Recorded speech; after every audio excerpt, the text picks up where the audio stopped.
পরিবেশ বিপর্যয়ের খেসারত দিচ্ছে গোটা বিশ্ব। ইউরোপ আমেরিকা চলছে দাবানলে, আর এশিয়ায় চলছে বন্যা। এদিকে গাজায় গণহত্যা চালিয়ে যাচ্ছে ইসরায়েল। এর মধ্যে মরার উপর খাড়ার ঘায়ের মতো ট্রাক উল্টে মারা গেছে ২৫ জন। অন্যদিকে ইউক্রেন যুদ্ধ বন্ধে আগামী সপ্তাহে জেলেনস্কি ও পুতিনের মধ্যে বৈঠকে বসতে পারেন ট্রাম্প। জানাবো ব্রাজিল ও ভারতের উপর যুক্তরাষ্ট্রের অতিরিক্ত শুল্ক আরোপের খবরও। বিশ্বের নানা প্রান্তের এমন নানা রকম সব খবর নিয়ে বিশ্বযুগের এখনকার আয়োজনে স্বাগত জানাচ্ছি চৈতি সরওয়ার। বৈরী আবহাওয়ার কবলে পড়েছে সারা বিশ্ব। ফ্রান্সে দাবানলে মৃত্যু হয়েছে একজনের, গরমে অতিষ্ঠ গোটা ইউরোপ। তীব্র তাপদাহে আগুন জ্বলছে যুক্তরাষ্ট্রে। অন্যদিকে এশিয়ার দেশ ভারত ও চীনে প্রবল বৃষ্টিতে দেখা দিয়েছে বন্যা ও ভূমিধস। আরও জানাচ্ছেন আফসানা শাওন। ফ্রান্সে ভয়াবহ দাবানল ছড়িয়ে পড়েছে। দক্ষিণাঞ্চলে একজনের মৃত্যু হয়েছে এবং আরও একজন নিখোঁজ রয়েছে। বিস্তীর্ণ এলাকার বাড়িঘর পুড়ে গেছে, পালাতে বাধ্য হয়েছে হাজার হাজার মানুষ।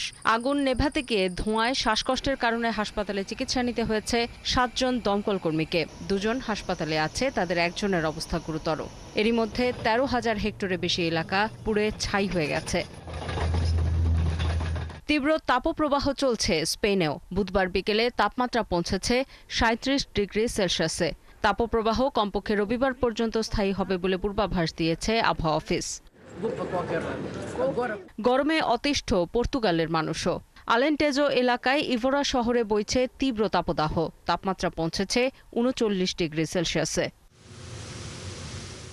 ইউরোপের মতো আগুন জ্বলছে যুক্তরাষ্ট্রেও। ক্যালিফোর্নিয়ার দাবানলে এরই মধ্যে ৮৩,০০০ একর জমি পুড়ে গেছে। আগুন নেভাতে কাজ করছেন অন্তত ১,০০০ দমকল কর্মী।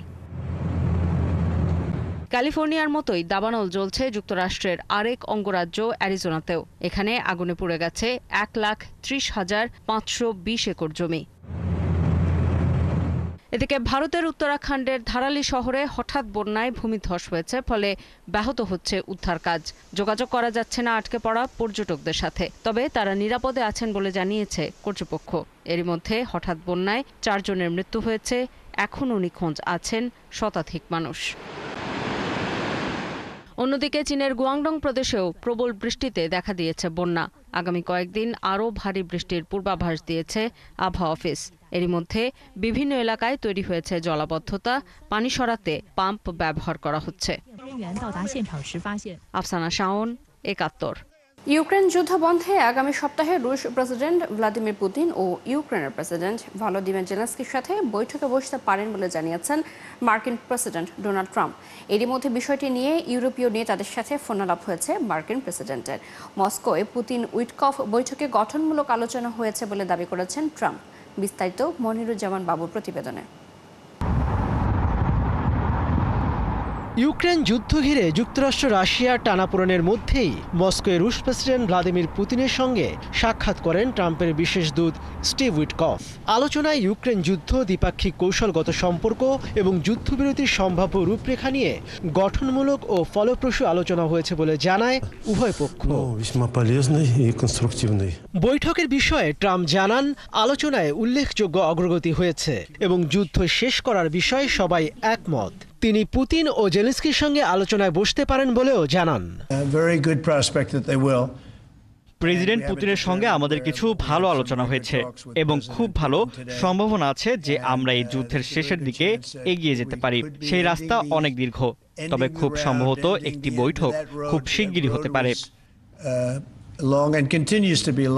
এদিকে নিউ ইয়র্ক টাইমস এক প্রতিবেদনে জানিয়েছে, মার্কিন প্রেসিডেন্ট ডোনাল্ড ট্রাম্প আগামী সপ্তাহে রুশ প্রেসিডেন্ট ভ্লাদিমির পুতিনের সঙ্গে সরাসরি বৈঠক করার পরিকল্পনা করছেন। এরপর পুতিন ও ইউক্রেনের প্রেসিডেন্ট ভলোদিমির জেলেনস্কিকে নিয়ে যৌথ বৈঠকের পরিকল্পনাও আছে তার। এই বিষয়ে হোয়াইট হাউসের প্রেস সেক্রেটারি ক্যারোলিন লেভিট বলেছেন, রাশিয়া ট্রাম্পের সঙ্গে সাক্ষাৎ চায়, আর প্রেসিডেন্ট উভয় নেতার সঙ্গেই বৈঠকে রাজি আছেন।